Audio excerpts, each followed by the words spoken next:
As we know कि हम सब का एक्सेंट अलग अलग होता है। अगर आप एक जगह से दूसरे जगह पे जाओ या फिर आप एक कंट्री से दूसरे कंट्री पे जाओ, उस सब का एक्सेंट अलग होगा। लेकिन कुरान जैसे पढ़ा जाता है, जैसे रिसाइट किया जाता है, वो एग्जैक्टली सेम होता, चाहे भी कोई इंसान कहीं का क्यों ना हो। और ये अपने आप में एक मिरेकल है, चमत्कार है, जो दुनिया के दूसरे किताबों में नहीं मिलता। और आप कहोगे कि ये क्या बात हुआ फिर?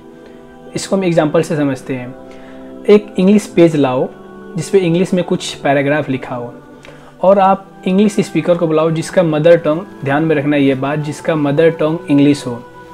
आप किसी को ऑस्ट्रेलिया से बुलाओ, अमेरिका से बुलाओ, न्यूजीलैंड से बुलाओ, अलग अलग कंट्री से बुलाओ जिसका मदर टंग इंग्लिश हो। जब वो इंसान उस पेपर को पढ़ेंगे तो आप नोटिस करोगे कि सबका एक्सेंट जो है एग्जैक्टली सेम नहीं होगा। सबका जो एक्सेंट है वो क्या होगा? अलग अलग होगा। अब आप कोई फ्यू कारी या कोई जो कुरान को याद किया हो, हिफ्स किया हो, मेमोराइज किया हो बाय हार्ट, उस इंसान को बुलाओ, दुनिया के कोई भी कोने से बुलाओ, काला हो, गोरा हो, चाइनीज़ हो, अरब से हो, नेपाल से हो, इंडिया से हो, कहीं से भी हो। और दूसरी बात कि उसका मदर टंग अरबिक ना हो। जैसे उसमें पहले हम देखे थे, जो इंग्लिश पेपर था उसको किसको दिए थे हम लोग पढ़ने के लिए? जो इंग्लिश स्पीकर जिसका मदर टंग इंग्लिश हो।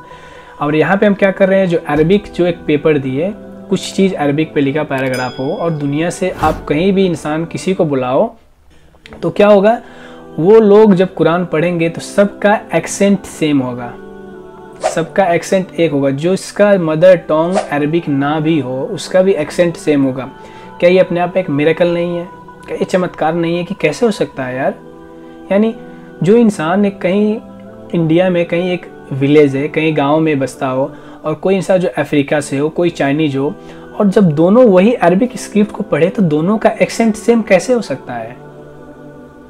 ये अपने आप में एक मिरेकल है कुरान का। और जो ये लोग पढ़ेंगे पूरा 100%, अब जब ये लोग पढ़ेंगे पूरा आइडेंटिकल मैनर में विथ एब्सोल्यूट एक्सेंट, भी पूरा एब्सोल्यूट एक्सेंट सेम होगा इनका। तो क्या ये सोचने वाली बात नहीं है कि ये जो कुरान है ये फुल ऑफ मिरेकल्स है? और कुरान बार बार कुरान इंसान को कह रहा है कि ये जो कुरान है ये अल्लाह की तरफ से है, इस पे ईमान लाओ, इस पे बिलीफ लाओ। और तुम्हें अगर डाउट है इस कुरान को पढ़ो और इसमें कॉन्ट्राडिक्शन ढूंढ दो। इस कुरान को पढ़ो, तुम इसमें गलत चीज़ निकाल के दिखा दो, या फिर तुम कुरान जैसे एक किताब लिख कर दिखा दो। और ये कुरान का चैलेंज है। तो क्या ये सोचने वाली बात नहीं है कि हमें एक बार कुरान पढ़ना चाहिए? और ये कुरान फुल ऑफ मिरेकल्स क्यों है? कुरान कहाँ से आया?